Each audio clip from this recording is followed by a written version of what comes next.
Uma pérola ecológica brilha no coração da Europa. Uma ilha selvagem em plena paisagem criada pelo homem.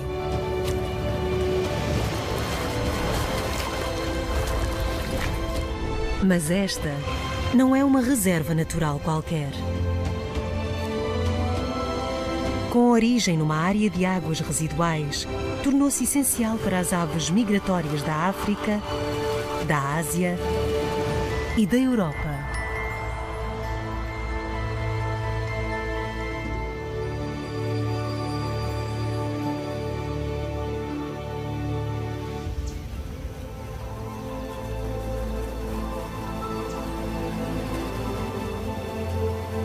Há um misterioso mundo aquático no noroeste da Alemanha.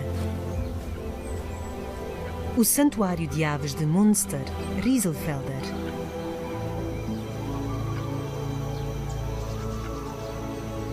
A vasta zona úmida acolhe inúmeras espécies ameaçadas e é hoje reconhecida internacionalmente pela sua notável diversidade de avifauna. Escondidas no denso caniçal, 3 crias famintas de tartaranhão ruivo dos paúis esperam ansiosamente pelos progenitores. O seu ninho é uma fortaleza contra os predadores. O tartaranhão ruivo dos paúis raramente se reproduz com êxito nesta região. Porém, este casal conseguiu. E a última caçada do macho também foi bem sucedida. E ele entrega-a habilmente à sua parceira. Formam uma excelente equipa. De início, só o macho caça, enquanto a fêmea alimenta a prole. Mas as crias em breve terão tal porte e tal fome que ambos os progenitores terão de caçar.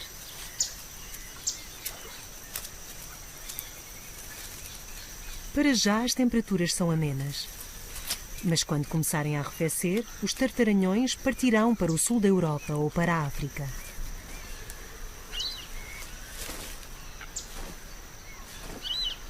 Há 50 anos esta espécie estava praticamente extinta. Agora, este casal prospera, num local absolutamente inesperado.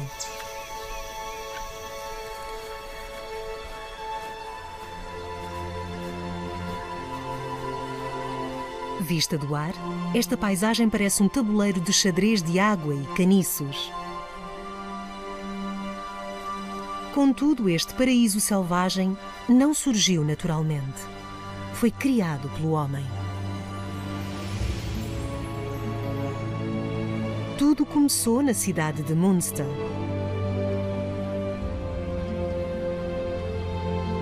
No século XIX, albergava 60.000 habitantes.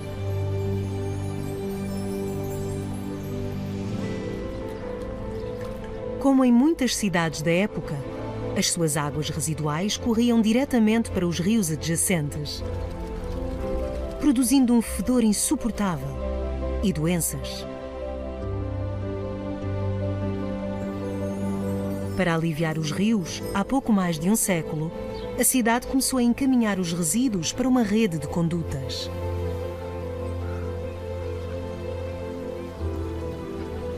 O solo arenoso da charneca vizinha funcionava como um filtro. A matéria suspensa ficava à superfície, ao passo que a água já limpa se infiltrava na terra. Esta estação natural de tratamento de águas residuais, com uma área superior a 1000 campos de futebol, purificava a água de toda a cidade.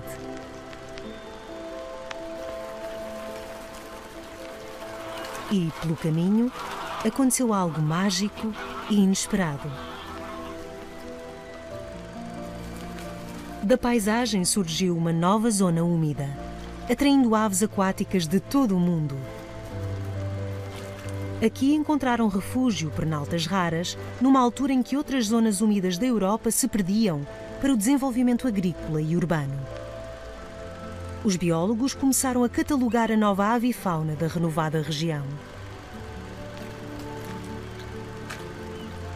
Na altura, os jovens cientistas não se aperceberam da importância que os seus esforços teriam.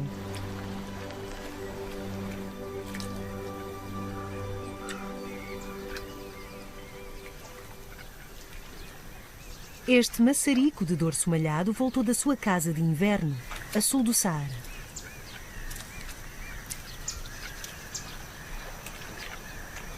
Como muitas outras aves aquáticas, vem até ao Rieselfelder para se fortalecer, antes de seguir caminho para as zonas de nidificação na Escandinávia e na Rússia.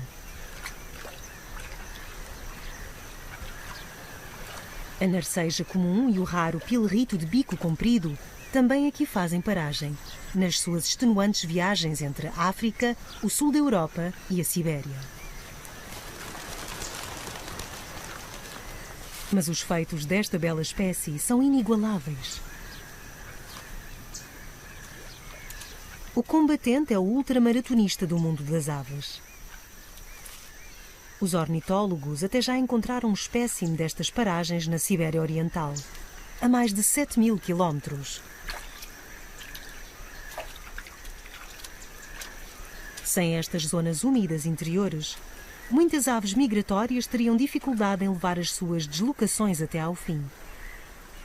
As reservas de gordura que aqui acumulam abastecem os seus longos voos.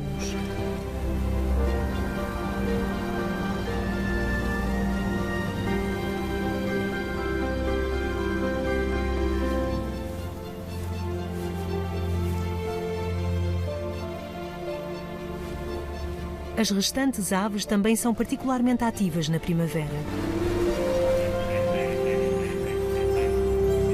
Muitas são as espécies que agora regressam para nidificar.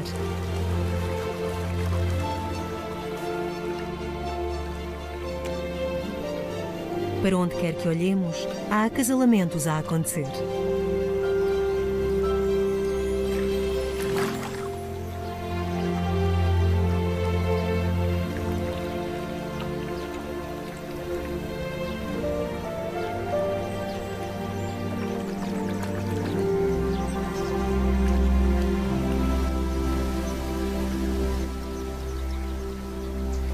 Nos extensos caniçais, há agora raras aves canoras.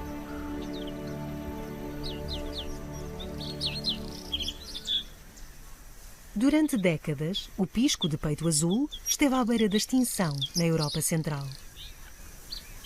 Agora está de regresso. O canto do macho estabelece o território do casal.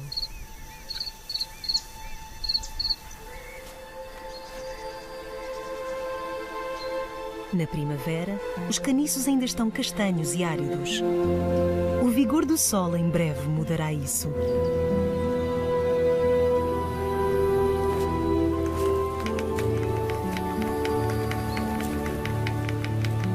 Um casal de cegonhas brancas voltou do seu local de invernação no Mediterrâneo. Com o seu ruído típico, voltam a tomar posse do seu ninho. Ao longo das próximas semanas, esta quinta na orla da Reserva Natural será a sua casa. Nenhuma outra ave europeia constrói ninhos tão grandes. Alguns chegam a pesar 2 toneladas.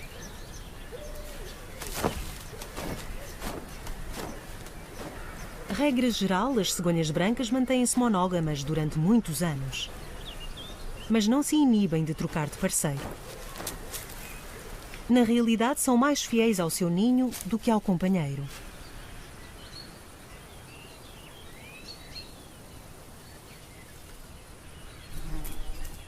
A fêmea em breve porá ovos, de que ambos cuidarão durante 1 mês.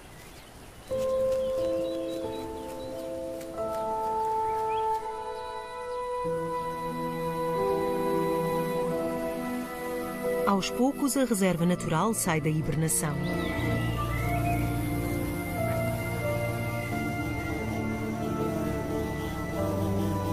Onde quer que o sol toque, a natureza desperta.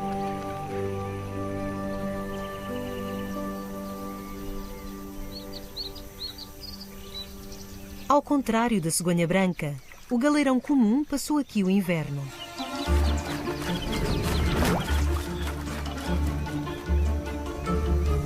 Também para eles começa agora uma fase emocionante.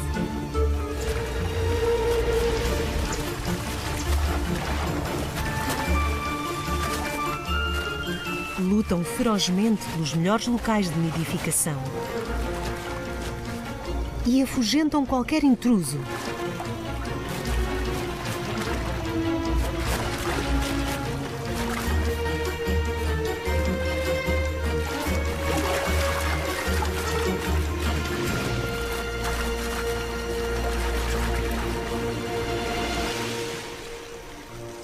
Este ganso bravo é demasiado grande.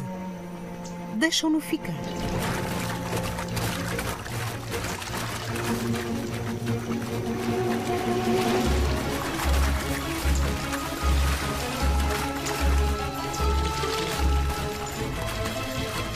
Os galeirões lutam até à exaustão.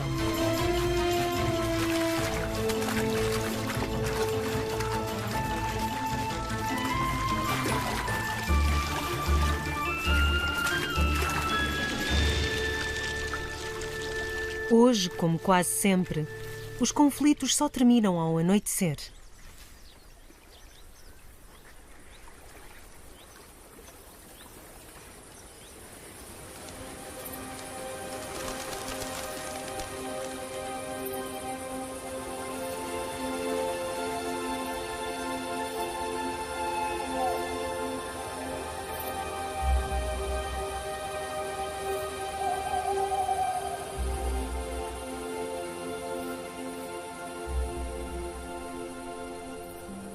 À noite, as aves refugiam-se nestas águas.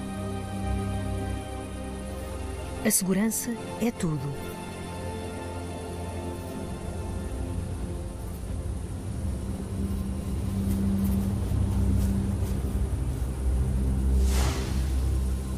Aquelas que não tiverem cuidado estão perdidas.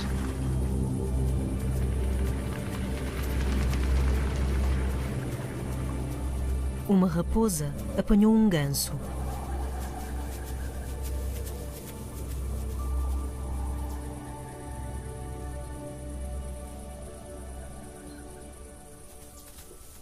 Não é apenas a sua vida que depende de uma caçada bem-sucedida. Junto à sua toca, 2 animados juvenis aguardam o seu regresso.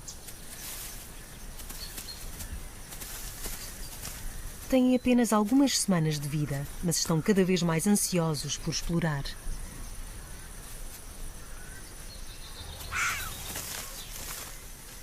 A reserva é um bom território de caça para a raposa. A tímida predadora faz a sua parte para manter o equilíbrio da natureza.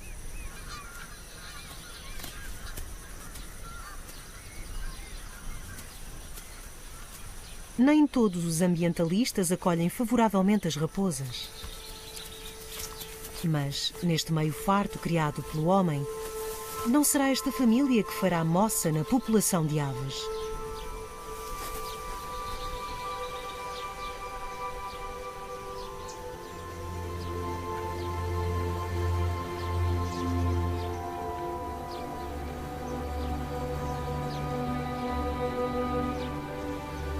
As várzeas ao redor dos lagos não albergam apenas raposas.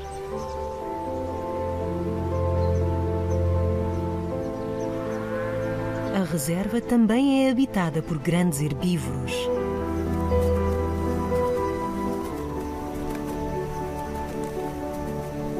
Também os bovinos REC aqui vivem, já que são particularmente resistentes ao frio.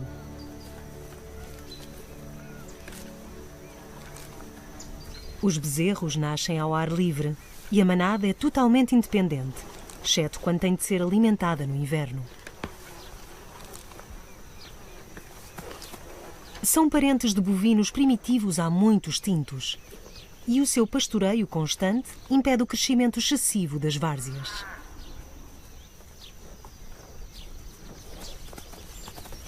Assim, sem saberem, estes bovinos asseguram a sobrevivência dos muitos mamíferos, aves e insetos de Rieselfelder.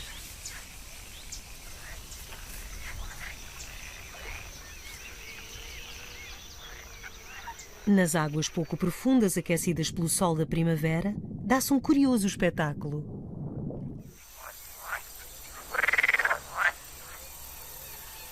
Um baile anfíbio.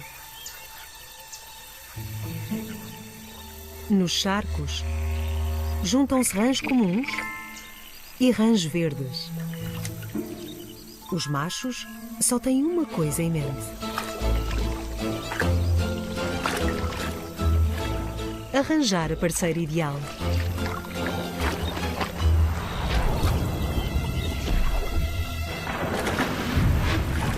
Não é hora nem local para acanhamentos.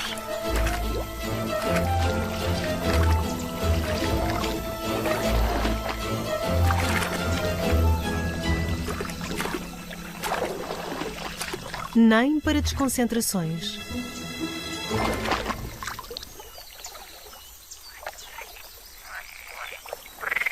Só os machos têm sacos vocais.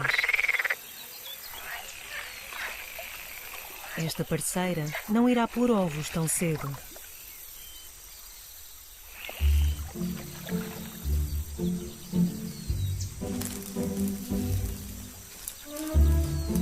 Também as libélulas estão em clima de acasalamento. Neste ecossistema há quase 30 espécies diferentes. A sua corte é um pouco menos desajeitada do que a das rãs, mas correm riscos. A barreira entre a felicidade e a morte certa está à espreita.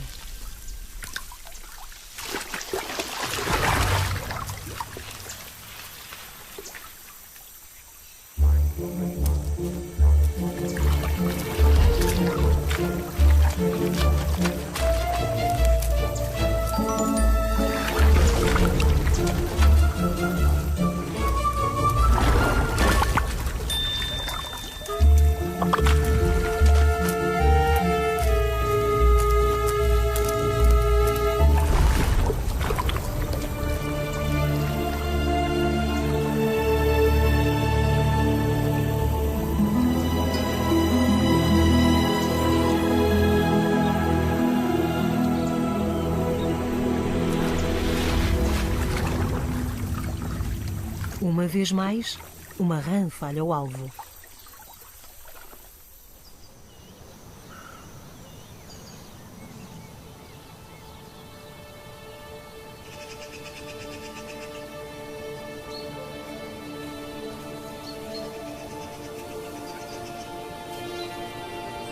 O dia nasce e a cegonha macho procura alimento.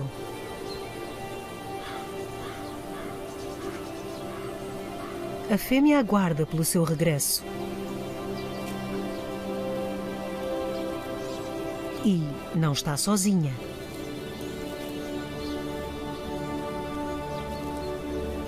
No ninho aglomeram-se agora 4 crias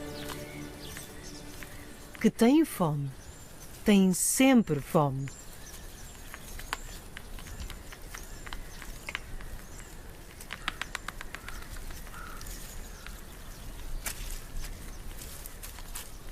Durante anos, os ornitólogos tentaram atrair estas imponentes aves com auxiliares de nidificação na área protegida. Só no início do milénio, elas aceitaram o convite. Hoje, todos os anos, há até 7 casais a nidificar em Rieselfelder. Alguns ficam mesmo todo o ano.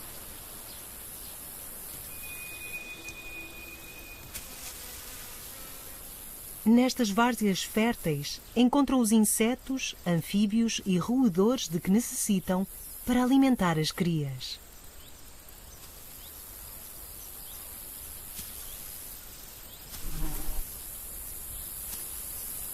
Uma espreitadela além desta área protegida revela a importância de tal paisagem recuperada.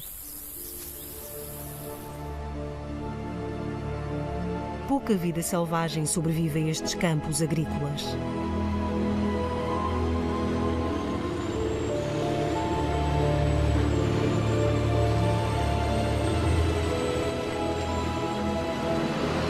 Por toda a Alemanha, as monoculturas intensivas estão a provocar a atrofia dos solos.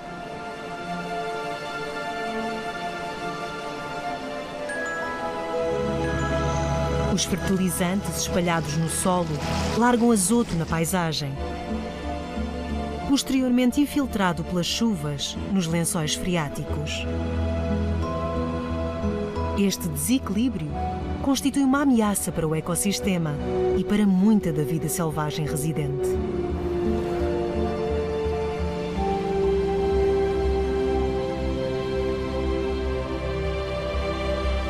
Tornando ainda mais importante a zona úmida de Rieselfelder como refúgio para inúmeras espécies.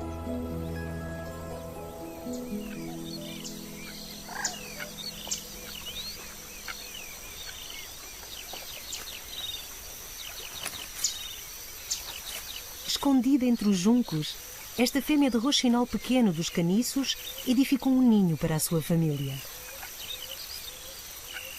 Pôs 4 ovos, incubados por ambos os progenitores. Um modelo familiar que não serve para todos. Esta fêmea de cuco há muito descobriu o berçário.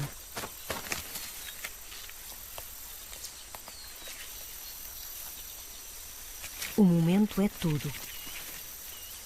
Tem de colocar o ovo no ninho de forma a que a sua cria nasça antes dos roxinóis.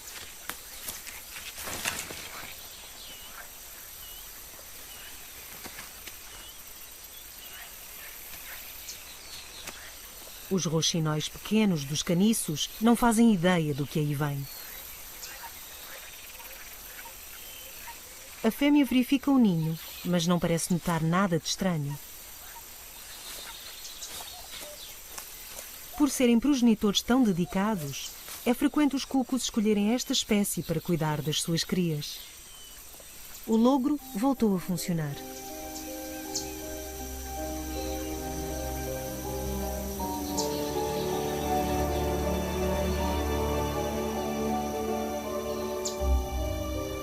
O denso caniçal esconde muitos segredos.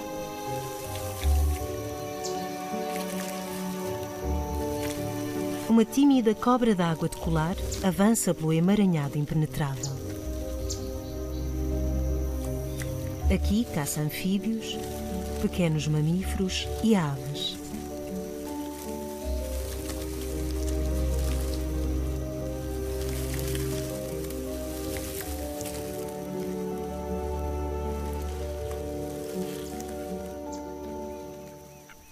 Mas o pato está a salvo.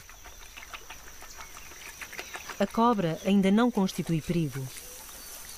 Acaba de nascer e não é maior do que um lápis. Um adulto pode atingir 1,5 metros de comprimento e viver até aos 20 anos.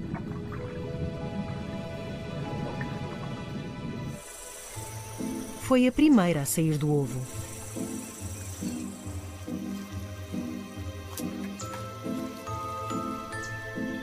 Ainda há cerca de 30 a debaterem-se com a sua casca coriácea.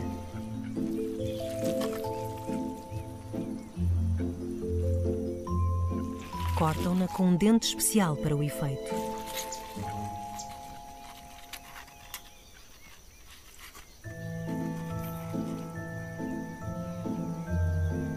Há 8 semanas que são incubadas pelo calor dos juncos em decomposição.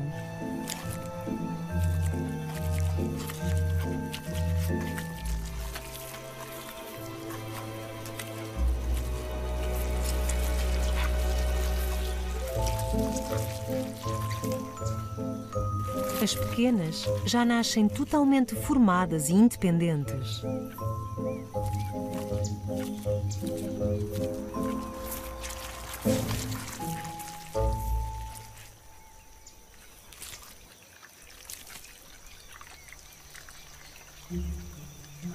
Neste meio úmido, alimento não falta.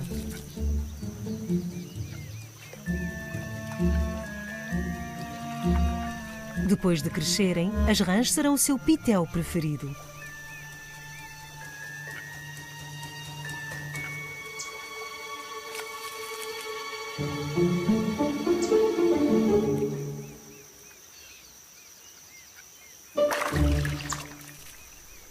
Parece que esta precisará de mais algum treino.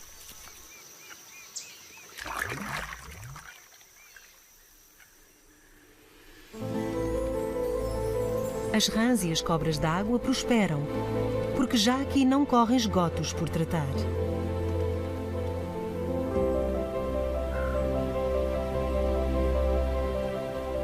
Agora há um grande complexo para o efeito, mesmo ao lado da reserva.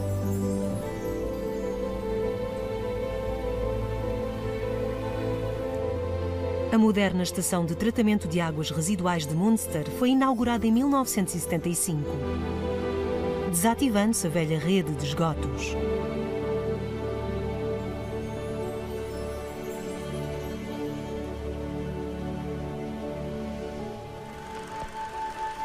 O plano original incluía a drenagem dos lagos para dar lugar a uma nova zona industrial.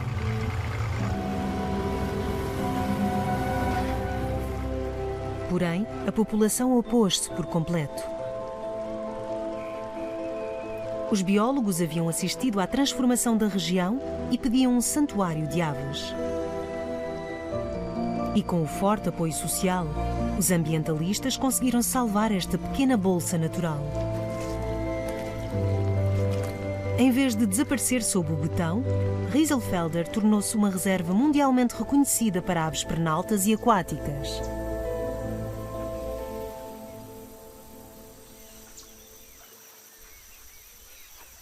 Hoje, há água límpida nestes lagos e charcos, onde peixes como os gana-gata podem agora prosperar.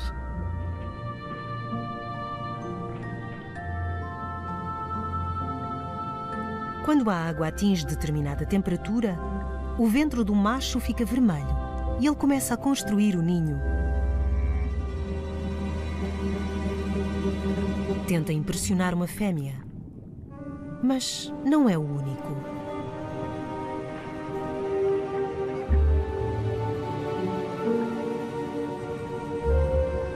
Há um rival a mirar o material de construção.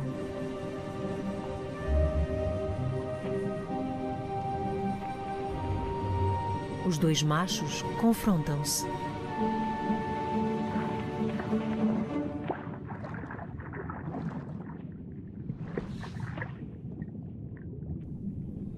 Tudo se resumirá a quem construir o melhor ninho.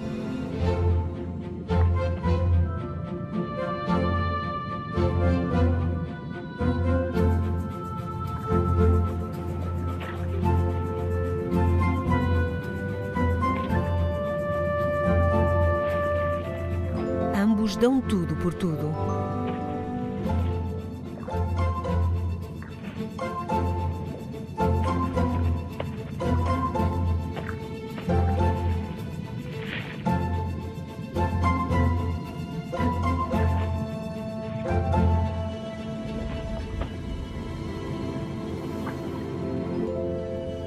Agora, a fêmea decidirá quem sai vencedor.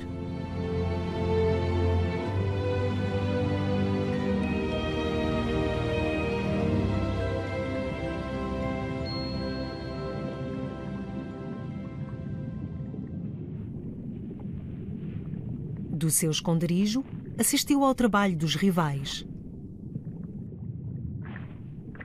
Uns últimos retoques. Apresenta o ventre ao macho cheia de ovos. Aproxima-se de uma decisão. Mas qual há de ser?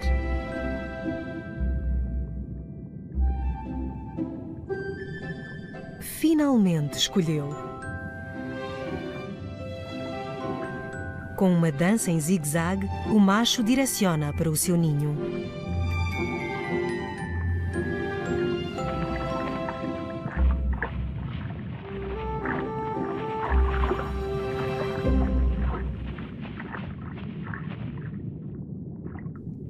Ele estimula a desovar para poder fertilizar os ovos.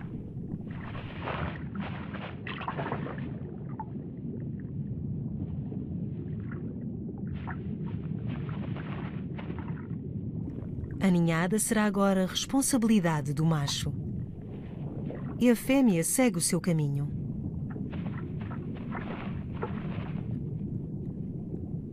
As crias levarão 7 a 12 dias a nascer. É um período de impaciência e espera para o progenitor.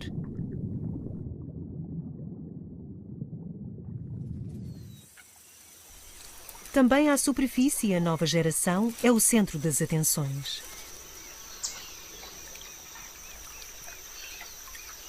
Os galeirões comuns, que na primavera tanto disputaram o seu território, têm agora 2 crias.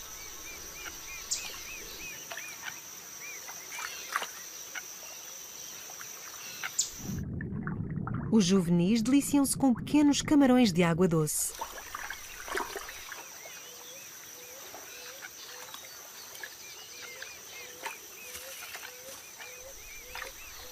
O pequeno lago é o seu berçário, o seu reino e a sua despensa.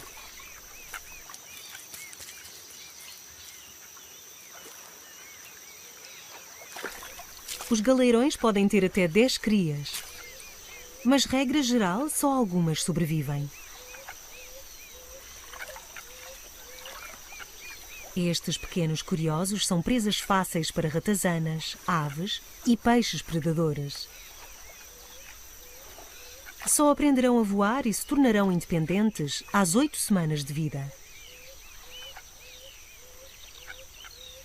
Contudo, pouco depois, como os seus progenitores, tornar-se-ão guerreiros, em disputa pelos melhores locais de nidificação.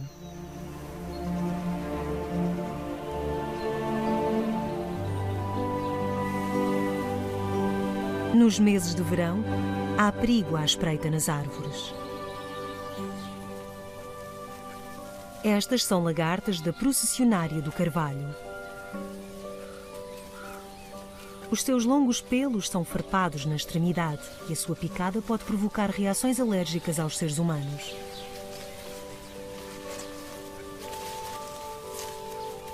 Estas lagartas multiplicam-se de forma explosiva e, ao procurarem alimento, podem formar procissões de até 10 metros de comprimento.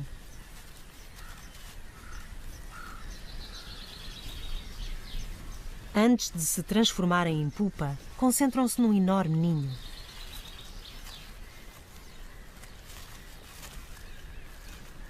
Passadas algumas semanas, as ninfas surgem sob a forma de traças. Os seus pelos irritantes são deixados para trás na casca da árvore, onde permanecerão durante anos.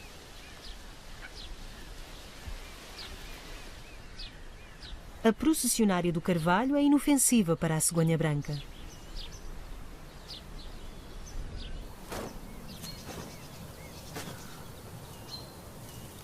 As crias já começaram a exercitar as asas para voar.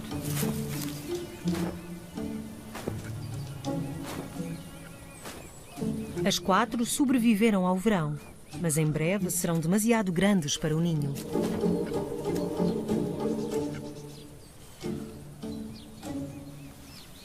Está na hora de arriscar a independência.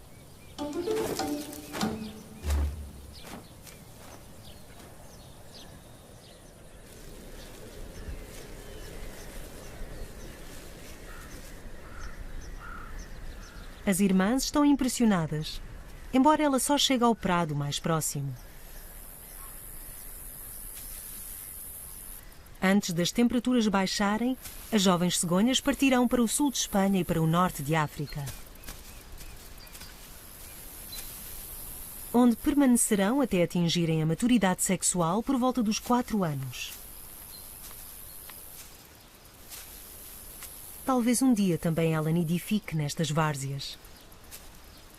Ou talvez eleja outro local.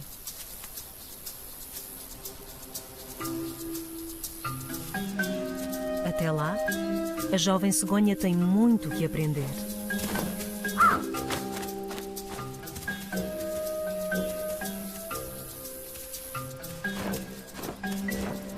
Por exemplo, quem é amigo e quem é inimigo.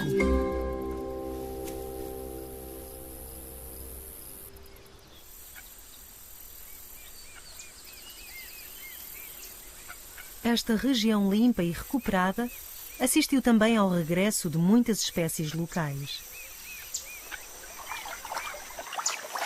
E também há a vinda de algumas de habitat longínquo.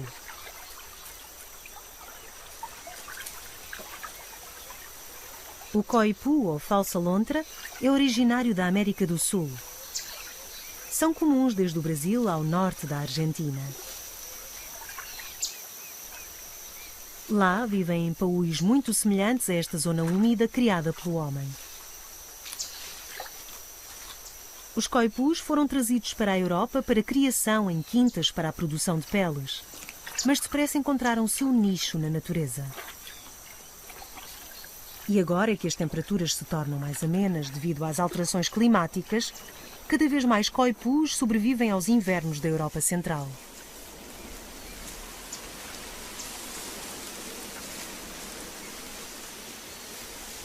É uma altura emocionante para o roxinol pequeno dos caniços. Apenas 12 dias depois da postura, há movimento no ninho.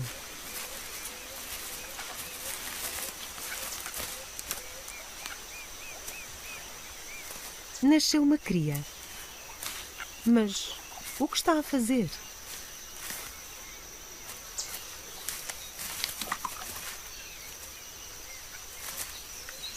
O pequeno cuco revela-se sob o olhar do confuso casal de roxinóis. Em vez de criarem 4 crias suas, criam agora um intruso. Conseguiu levar os roxinóis a adotá-lo. As crias de cuco precisam de mais alimento do que as do roxinol pequeno dos caniços. Devido ao seu chamamento persistente, os roxinóis julgam haver várias crias no ninho e apressam-se a caçar insetos para o seu exigente hóspede.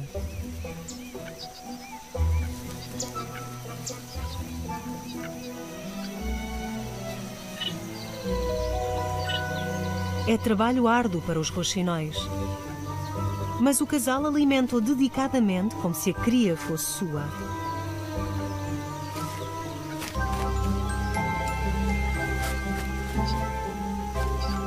Mesmo depois do cuco já estar demasiado grande para o ninho, os roxinóis continuam a alimentá-lo.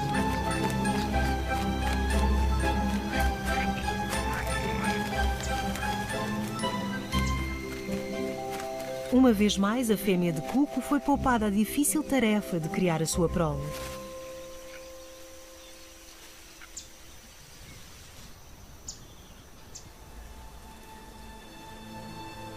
Esta vastidão alagada tem mais de 90 lagos e charcos, alguns dos quais secam no verão.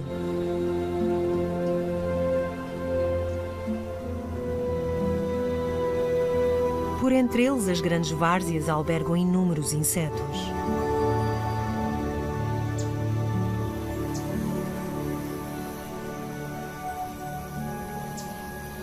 No denso caniçal, uma aranha-vespa teceu a sua teia.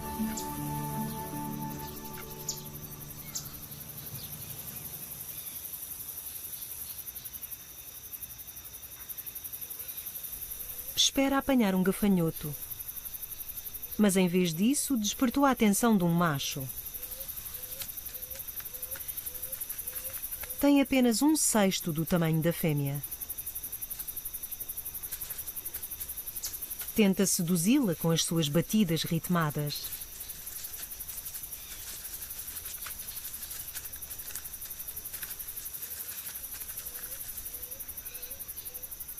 Felizmente para ele, ela não demonstra interesse. Caso acasalassem, poderia significar a sua morte. É frequente as fêmeas de aranha-vespa comerem o parceiro a quando do acasalamento.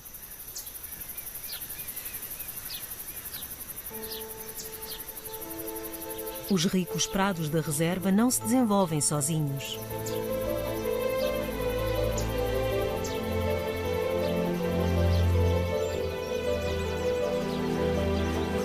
Este paraíso criado por mãos humanas continua a depender de nós.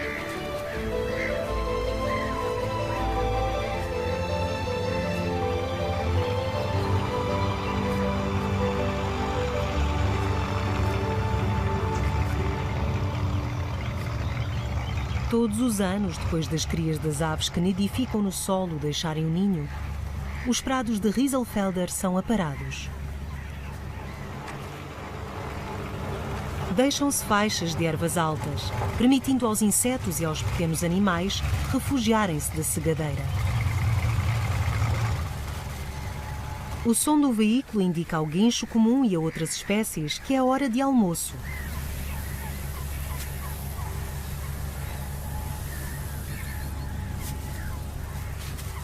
A cegonha caça insetos assustados nas ervas ceifadas. Abundam gafanhotos e borboletas.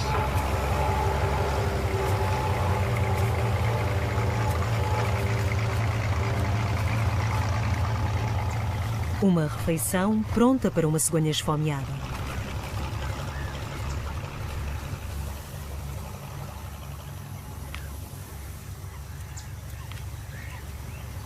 Com o seu longo bico, procura por entre os caules.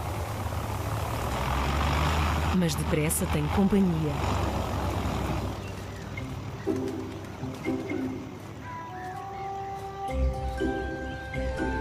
O ruído do trator atrai cegonhas de toda a zona protegida.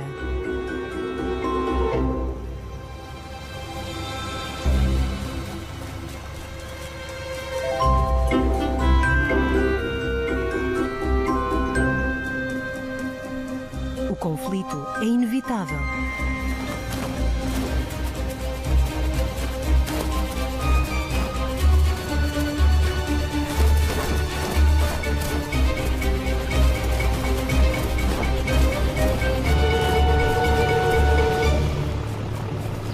E se a sorte bafeja alguns,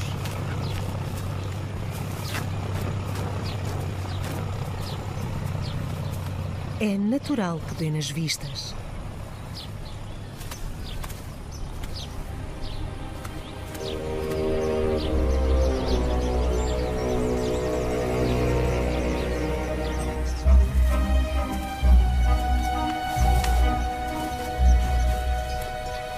O melhor é arranjar um local mais tranquilo.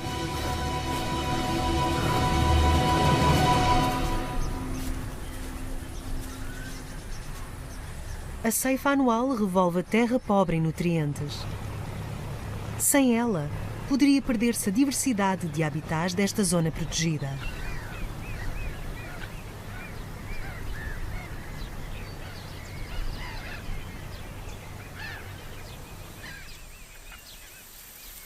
É o pico do verão. Há semanas que os jovens tartaranhões ruivos dos paúis só veem este metro quadrado.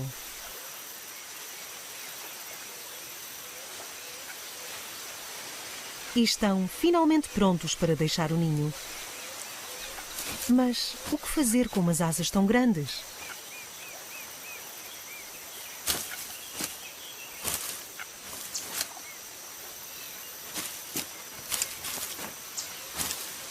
Parece que terão de ficar com os progenitores durante mais algum tempo. Eles que continuam a trazer alimento regularmente, mas que já raramente alimentam diretamente as crias.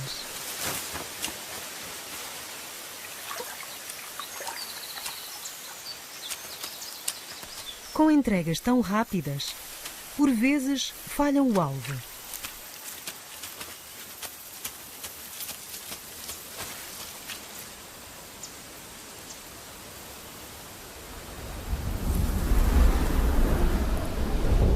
Graças aos seus progenitores dedicados, estão as três bem alimentadas, são resilientes e a sua densa plumagem protege-as dos elementos.